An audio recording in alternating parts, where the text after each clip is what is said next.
Hello friend, welcome to my channel. Anoop sir concept channel में आप सबका स्वागत है। हम लोग देखेंगे दिसंबर मंथ का करंट अफेयर्स। हमारा अक्टूबर और नवंबर मंथ का करंट अफेयर्स कंप्लीट हो गया है। अगर आपने नहीं देखा है तो जा करके उसको देख लीजिए। चैनल को सब्सक्राइब नहीं किया तो चैनल को सब्सक्राइब करके लाइक और कमेंट भी नीचे कर दीजिए। अगर आपको इसका पीडीएफ चाहिए तो नीचे कमेंट करके आप बता सकते हैं, हम इसका पीडीएफ आपको प्रोवाइड करा देंगे। आज हम लोग देखेंगे राष्ट्रीय प्रदेश दिसंबर मंथ का जो करंट अफेयर्स है उसमें हमारा रहेगा नेशनल करंट अफेयर्स। आइए स्टार्ट करते हैं। आज के ये फर्स्ट न्यूज हमारा है राष्ट्रीय प्रदेश का। विकसित भारत जी राम जी अधिनियम 2025 बहुत ही चर्चा में रहा है ये, और बहुत डिबेट इसके बीच में रहा है। ये जो मनरेगा था उसी के स्थान पे गवर्नमेंट ने एक नया अधिनियम ले आया 2025 में। नाम इसका क्या है? विकसित भारत जी राम जी, ये इसका नाम है। अगर इसका शॉर्ट फॉर्म देखेंगे तो ये हो जाएगा V B G RAM G, V B G RAM G. और ये इसका पूरा टोटल फुल फॉर्म लिखा है विकसित भारत जी राम जी अधिनियम 2025। अब जो मनरेगा था उसी के स्थान पे लाया गया। मनरेगा को सब जानते हैं अच्छी तरीके से, मनरेगा क्या था। हम लोग इसमें देखेंगे केवल विकसित जी राम जी अधिनियम के बारे में। तो ये संसद द्वारा पारित किया गया था। कब? ये डेट याद रखिए, बहुत ही इंपॉर्टेंट डेट है सब। 18 दिसंबर 2025 को। और राष्ट्रपति जी की प्रेसिडेंट की इसमें मंजूरी कब मिली थी? 21 दिसंबर 2025 को। ये दो डेट आपको याद रखना चाहिए। अब देखिए जो कार्य दिवस था वो 125 दिन कर दिया गया है। पहले कितना था मनरेगा में? मनरेगा में 100 डेज था। अब इसको बढ़ा दिया गया कितना? 25 दिन इसको बढ़ा करके 125 दिन कर दिया गया। यहाँ देखिए एक नई चीज में जोड़ी गई है कि कार्य न मिलने पर 15 दिन बाद बेरोजगारी भत्ता दे होगा। यानी कि अगर काम आपको नहीं मिल पाया है तो उसके 15 दिन बाद आपको बेरोजगारी भत्ता दे दिया जाएगा। इसको इम्प्लीमेंट कौन कर रहा है? तो ये पूरा केंद्र द्वारा इसको इम्प्लीमेंट किया जा रहा है। लागत साझेदारी क्या है? जो पैसा जो अमाउंट दिया जाएगा उसकी लागत साझेदारी क्या है? ये देखिए जो केंद्र और राज्य के बीच संबंध है ये 60 और 40 की, ये बिल्कुल याद रखिएगा। और अगर उत्तरी पूर्वी या हिमालय राज्य के बारे में देखा जाए तो 90% और 10% की जिसका इसका रेशियो है। जैसे मान लीजिए अगर 100 रुपया दिया जा रहा है किसको? मजदूर को, जो भी उसमें काम करने वाले होंगे 100 रुपया दिया जा रहा है तो उसमें से 60 रुपया ये केंद्र देगा और 40 रुपया ये राज्य देगा। यही चीज यहाँ देख लीजिए, अगर 100 रुपया दिया जा रहा है तो 90 रुपया इसको सेंटर के द्वारा दिया जाएगा और 10 रुपये इसको स्टेट के द्वारा दिया जाएगा। तो 60 और 40 ये केंद्र और राज्य के द्वारा है। 90 और 10 उत्तर पूर्वी राज्य हिमालय राज्य में, वहां का स्टेट 10 देगा और सेंटर 90 देगा। 100% इसको सेंटर ही देगा, बिना विधानसभा वाले राज्य में पूरा देगा, 100% देगा। ये बात आप ध्यान रखिएगा, अपने ध्यान में रख लीजिएगा इस बात को। ये फैक्ट आपके थे। नेक्स्ट देखते हैं दीपावली। दीपावली को यूनेस्को की अमूर्त सांस्कृतिक विरासत सूची में शामिल कर लिया गया। बहुत ही इंपॉर्टेंट ये करंट अफेयर्स है। इसका 20वां सत्र कहाँ पर हुआ था? न्यू दिल्ली भारत में। यह पहली बार है, ये देख लीजिए। हमने क्या बताया आपको, जब भी कहीं पहला पहली आ जाए बहुत ही इंपॉर्टेंट होता है ये। भारत में कुल 16 ऐसे हो गए हैं तत्व जो यूनेस्को की प्रतिनिधि सूची में शामिल हो गए हैं। अब देखिए 16वां क्या था? ये दीपावली था 2025 में, इसको शामिल किया गया। ये सब देख लीजिए 4-5। 15वां नवरोज 2024 में शामिल किया गया। 14वां गरबा 2023 में शामिल किया गया। 13वां कोलकाता की दुर्गा जो पूजा होता है कोलकाता में 2021 में शामिल किया गया। और 12वां हमारा कुंभ मेला था 2017 में शामिल किया गया। ये पांचों आपके दिमाग में रहना चाहिए। लेटेस्ट क्या था हमारा दीपावली था। तो इसका सत्र कहाँ, सम्मेलन कहाँ हुआ था? नई दिल्ली भारत में। टोटल कितने हो गए हैं? 16। अब इससे देखिए आपके कम से कम 5 क्वेश्चन यहीं से बनाए जा सकते हैं। हमने क्वेश्चन नहीं बनाया, हमने आपको जो पूरा डिटेल दे रहा हूँ। क्वेश्चन क्या बना, पूरा डिटेल एक बार पढ़ दीजिए जो भी क्वेश्चन आप। जैसे यहाँ से देखिए, हाल ही में जो है यूनेस्को की अमूर्त सूची में किसको शामिल किया गया, एक क्वेश्चन ये। हाल ही में यूनेस्को की अमूर्त सूची विरासत का जो है सम्मेलन कहाँ पे हुआ है, क्वेश्चन नंबर 2। हाल ही में जो है दीपावली को यूनेस्को की अमूर्त सूची में शामिल किया गया है, अब भारत में कुल कितने जो है तत्व हो गए हैं, इस तरह से क्वेश्चन पूछ लेगा। 16वां तत्व कौन सा है, 15वां कौन सा है, 14वां कौन सा, मिलान करने के दे देगा, चारों देकर के कि मिलान करिए। डेट दे सकता है आपको, ईयर दे सकता है मिलान करने के लिए। तो इस तरह से आपका क्वेश्चन ये बन जाएगा। नेक्स्ट देखते हैं, ये रहा क्वेश्चन। राष्ट्रीय स्वास्थ्य से राष्ट्रीय सुरक्षा उपकर अधिनियम 2025 लागू किया गया था। ये देखिए बड़ा अच्छा जो इनिशिएटिव है गवर्नमेंट का। पान मसाला जैसे डीमेरिट गुड्स के उत्पादन पर विशेष उपकर लगाया जाएगा। राष्ट्रपति जी की मंजूरी कब मिली थी, 15 दिसंबर 2025 को।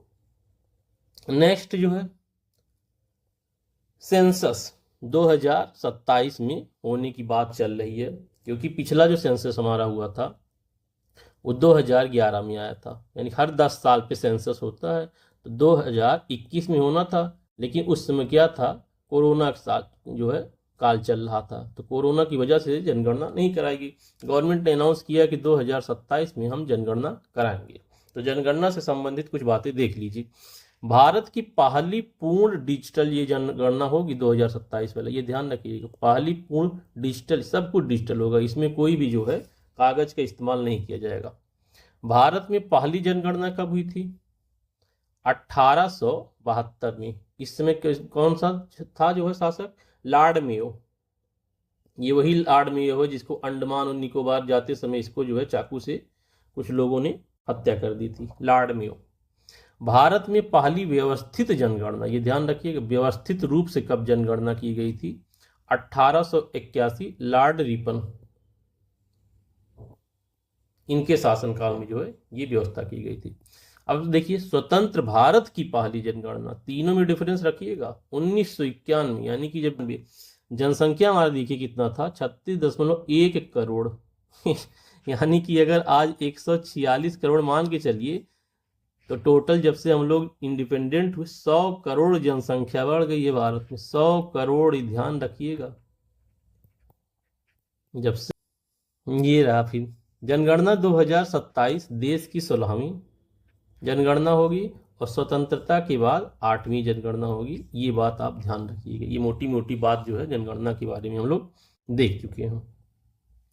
अब देखते हैं 56वां भारतीय अंतर्राष्ट्रीय फिल्म महोत्सव। ये हमेशा गोवा में ही होता है, ये बात ध्यान रखिएगा, हमेशा गोवा में। इसको 2004 या 5 से ये पणजी गोवा में ही होता रहा है, भारतीय अंतर्राष्ट्रीय फिल्म महोत्सव।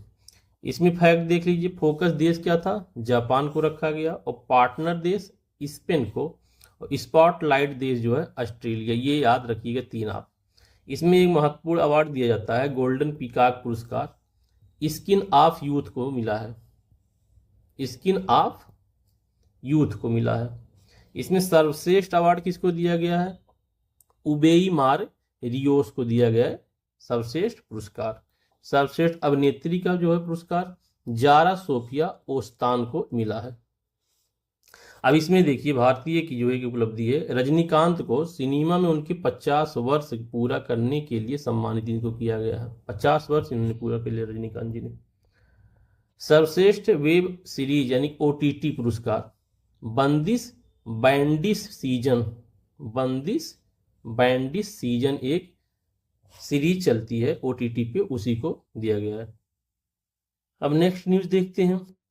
श्री राम जन्मभूमि मंदिर में जो है ध्वज का आरोहण किया गया था, माननीय प्रधानमंत्री नरेंद्र मोदी जी के द्वारा। कब किया गया था, 25 नवंबर को किया गया था, प्रधानमंत्री जी के द्वारा ये किया गया था। एक खूब बड़ा सा जो है वहाँ पे झंडा लगा दिया गया, मंदिर के ऊपर जो पीक है उस पर एक झंडा लगा दिया गया।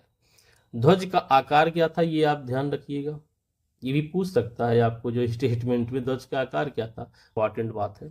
मंदिर के मुख्य वास्तुकार, ये देखिएगा, ध्यान रखिएगा, ये मंदिर की बात में बात कर रहा है, और ये नीचे प्रतिमा की बात कर रहा है, यानी जो पूरा टोटल मंदिर बना हुआ है उसके कौन जो है आर्किटेक्चर थे, तो चंद्रकांत सोमपुरा। ये हमारे आर्किटेक्चर थे। अब ये देखिए जो श्री राम लला की जो मूर्ति बनी हुई है बचपन वाली, उसके मूर्तिकार कौन थे? एक तो पूरा मंदिर हो गया, पूरा मंदिर किसने बनाया? अब उस मंदिर के अंदर जो मूर्ति रखी हुई है भगवान श्री रामचंद्र की, श्री राम लला की, उसको बनाया था अरुण योगी राज जी ने। ये दोनों बात ध्यान रखिए, टोटल मंदिर की बात की जा रही है। तो चंद्रकांत सोमपुरा इसके आर्किटेक्चर थे, और उसके अंदर जो भगवान की मूर्ति रखी गई है वो कौन बनाया था? अरुण योगी राज। पत्थर आया था हमारा जो है कहाँ से? कर्नाटक से आया था। पहले आया था पत्थर यहाँ से, नेपाल से, लेकिन नहीं, उसको नहीं बनाया गया। फिर बाद में जो है कर्नाटक से मंगा करके उस पत्थर को बनाया गया। वो बताया जा रहा है 2000 साल पुराना पत्थर था। अब आइए जो है नेक्स्ट न्यूज़ देखते हैं। भगवान बिरसा मुंडा, ये 25 साल की एज तक जो है बहुत ही क्रांतिकारी बन गए थे। 25 साल की उम्र में ही इनकी जो है हत्या कर दी गई थी। 25 साल की उम्र तक ही ये बहुत बड़े क्रांतिकारी बन गई थी, ये बात ध्यान रखिएगा। अभी आज तक तो 25 साल की उम्र तक जो है बच्चे बड़ा ही नहीं हो पाते हैं 25 साल की उम्र तक बच्चे बड़े नहीं पाते, दुनियादारी जानते ही नहीं है। और ये जो 25 साल की उम्र तक बहुत बड़े क्रांतिकारी बन गए थे, इनको नाम दिया गया भगवान बिरसा मुंडा। ये आदिवासी जो जनजाति हैं उन्हीं की जो ये करता धरता थे, झारखंड की बात है। तो 15 नवंबर को जो है जनजातीय गौरव दिवस मनाया जाता है, और 15 नवंबर जो है इनका डेट ऑफ बर्थ था, इसीलिए 15 नवंबर को बनाया जाता है। और इसी दिन को जो है झारखंड को एक नया स्टेट बना दिया गया 2000 ईस्वी में। इनको धरती आबा बोलते थे, वो लोग जो जनजाति लोग थे उसको धरती आबा बोलते हैं, यानी धरती के पिता। और इसी दिन जो है जनजातीय गौरव दिवस मनाया जाता है। 1899 से और 1900 ईस्वी में एक बड़ा आंदोलन शुरू कर दिया था। ये क्वेश्चन न जाने हिस्ट्री में कितनी बार पूछा गया है, जिसे उल गुलान या महान क्रांति बोलते थे ये जनजाति लोग। क्या? उल गुलान या महान क्रांति बोलते थे जनजाति लोग। इनकी मृत्यु कब हुई थी? इनकी मृत्यु 1900 में हो गई थी, जब वो क्रांति स्टार्ट किए थे उसी समय 25 वर्ष की अवस्था में जो है इनकी मृत्यु हो गई थी। यानी कि मान के तो 75 में ही इनका जन्म हुआ था, और वहां से 25 साल ऐड करेंगे तो 1900, यानी 25 साल की उम्र में ही ये बहुत बड़े क्रांतिकारी बन गए थे। इनको जो है बिरसा दूत, बिरसाइत, बिरसाइत है ये, बिरसा दूत नहीं, ये बिरसाइत, बिरसाइत। ये धर्म की एक स्थापना इन्होंने की थी, बिरसाइत धर्म की स्थापना। उसके बाद इसी दिन देखिए जो है 15 नवंबर 2000 को झारखंड राज्य का जो है गठन हुआ था। नेक्स्ट देखते हैं जल संचयन जन भागीदारी पुरस्कार 2025। ये वाटर कंजर्वेशन से जो है संबंधित अवार्ड होता है। तो सर्वश्रेष्ठ प्रदर्शन जो है करने वाला राज्य कौन था जल कंजर्वेशन में? तेलंगाना फर्स्ट पे था, छत्तीसगढ़ सेकंड पे था, और राजस्थान हमारा थर्ड पे था। यानी कि ये तीन जो है स्टेट याद रखिएगा सर्वश्रेष्ठ प्रदर्शन करने वाला राज्य। किसमें? जल संचयन, वाटर कंजर्वेशन में जन भागीदारी पुरस्कार। अब इसमें देखते हैं जो है कुछ क्षेत्रीय वार पुरस्कार दिया जाता है, जैसे उत्तरी जोन, दक्षिणी जोन, पश्चिमी, पूर्वी, नॉर्थ, इस तरह से नॉर्थ ईस्ट जोन। तो उत्तरी जोन श्रेणी फर्स्ट में, उत्तरी जोन श्रेणी फर्स्ट में कौन कौन थे? मिर्जापुर यूपी के, वाराणसी और जालौन, ये तीन थे। उसके बाद शीर्ष नगर निगम में कौन थे? तो शीर्ष नगर निगम में रायपुर नगर निगम छत्तीसगढ़ का है, उसको दिया गया था। ये रायपुर वहाँ का जो है कैपिटल भी है। उसके बाद थर्ड नंबर पे अपना गोरखपुर था, गोरखपुर नगर निगम जो यूपी में है, जहाँ की मुख्यमंत्री जी हैं वहाँ के, और जहाँ के सांसद जो है रवि किशन जी हैं, member of parliament Ravi Kishan ji, और मुख्यमंत्री हमारे योगी आदित्यनाथ जी हैं गोरखपुर से। उसके बाद उत्तरी जोन में फिर देखिए श्रेणी 2 में, ये श्रेणी फर्स्ट था, श्रेणी फर्स्ट था, और ये श्रेणी 2 है। इसको चित्रकूट, यूपी में जो चित्रकूट पड़ता है सोनभद्र के पास, उसको दिया गया था। नेक्स्ट देखते हैं आर्य अंतरराष्ट्रीय आर्य महासम्मेलन। आर्य महासम्मेलन यानी आर्य समाज की जो बात की गई थी उसके लिए महासम्मेलन किए गए थे। 40-42 कंट्री से लोग जो है आए हुए थे सम्मेलन में। कहाँ हुआ था? नई दिल्ली। नई दिल्ली में एक जगह है रोहड़ी, जो लोग यहाँ रहे हुए हैं, वजीराबाद या फिर ये क्या बोलते हैं गांधीनगर, यूपीएससी के जो है बच्चे रहते हैं यहाँ पे, जो तैयारी करते हैं यूपीएससी के जो यहाँ पे स्टूडेंट रह के तैयारी करते हैं, गांधी विहार या नेहरू नगर, तो उनको मालूम होगा रोहिणी कहाँ पे है। वहीं रिंग रोड से जो है रास्ता जाता है। तो ये नई दिल्ली में जो है, क्योंकि हम भी जो है दिल्ली में रहे हैं 3 साल, तो इसलिए मुझे मालूम है उसके बारे में। वजीराबाद में रहे कुछ दिन तक, जो है गांधी विहार में भी रहे हैं, तो हमें मालूम है इसलिए प्लेस, इसलिए मैं आपको बता दे रहा हूँ। तो महर्षि दयानंद सरस्वती ये आर्य समाज के संस्थापक थे। 200वीं जयंती पर जो है ये सम्मेलन किया गया था। जो बहुत ज़्यादा आडंबर जो है और दिखावा और ये सब चीज़ें फैल गई थी, उसी लिए जो है ये महर्षि दयानंद सरस्वती जो है वेदों के जो है ऊपर इन्होंने काम किया था। वेदों को फिर से जो है इन्होंने साफ सुथरा करने की बात की थी, क्योंकि वेद जो है बहुत ही खराब हो गए थे। जो हमारे धर्म है ग्रंथ हैं वो बहुत ही खराब हो गए थे। आडंबर दिखावा ये सब बहुत बोला बाला हो गया था, गलत चीज़ों को जो प्रस्तुत कर दिया जा रहा था। तो इनके द्वारा जो है ये चालू किया है। 200वीं जयंती पर जो है ये कार्यक्रम चालू किया गया है। यानी कि इनका जन्म जो है एक हिसाब से कहिए, अगर 200 जयंती है तो आज से जो है 200 साल पहले कर लीजिए। 18 से, ये देखिए जन्म इनका कब हुआ था फिर, 12 फरवरी 1824 को। यहाँ हम 2024 लिख दिए थे गलती से। तो 2 साल पहले आप जब चले जाएंगे, टंकारा गुजरात में हुआ था। टंकारा गुजरात में। इनका मूल नाम बहुत ही बार क्वेश्चन पूछा गया कि इनका मूल नाम क्या था। मूल शंकर। अब यहीं से ये देखिए याद कर लीजिए, मूल नाम मतलब मूल शंकर तिवारी था। इनका पुस्तक भी बहुत बार पूछा गया, सत्यार्थ प्रकाश। नारा इन्होंने क्या दिया था, वेदों की ओर लौटो। और एक इनकी पुस्तक का नाम भी बहुत कम ही लोग जानते होंगे, इंडिया फॉर इंडियंस, यानी भारत जो है भारतीयों के लिए अंग्रेजों के द्वारा जो है यहाँ आकर के जो शासन किया जा रहा था, और जितने भी वेद थे उनको, ग्रंथों को जो है बहुत डिस्ट्रीब्यूट कर दिया जा रहा था, बहुत ही गंदा जो है पॉल्यूटेड कर दिया जा रहा था। तो इनके द्वारा जो है ये काम चालू किया गया था। तो ये हमारा जो है नेशनल करंट अफेयर्स जो है कंप्लीट हो गया। Thank you for watching this video. अगर फ्रेंड जो है इसको आप सब्सक्राइब नहीं किए चैनल को, आप सब्सक्राइब कर लीजिए अगर आपको अच्छा लग रहा होगा जो ये इनिशिएटिव। अब देखिए जो भी करंट अफेयर जिस एग्जाम में भी आते हैं वो आप सेट कर लीजिएगा अपना, जो भी एग्जाम आपको लगा। करंट अफेयर तो हर एग्जाम में आते रहते हैं, इसलिए हम यहाँ नाम नहीं लिख रहे हैं कि इस एग्जाम के लिए, इस एग्जाम के लिए। एक बार करंट अफेयर्स पढ़ लीजिए, उसके बाद जहाँ जहाँ आएगा करंट अफेयर्स कर लीजिए। देखिए हमारे चैनल पर मैथ भी पढ़ाया जा रहा है। अगर आपको मैथ सीखना है तो आ करके जो है आप वीडियो देखते रहिए, वीडियो डालते रहते हैं। अब इसके बाद हम सोच रहे हैं कि कुछ लेखपाल का जो एग्जाम होने वाला उसका भी मैटर डाल दें और हिंदी डाल दें, क्योंकि हिंदी तो हर एग्जाम में आता रहता है, उसको भी हम डाल करके आपको समझा देंगे। तो thank you for watching this video. Okay bye.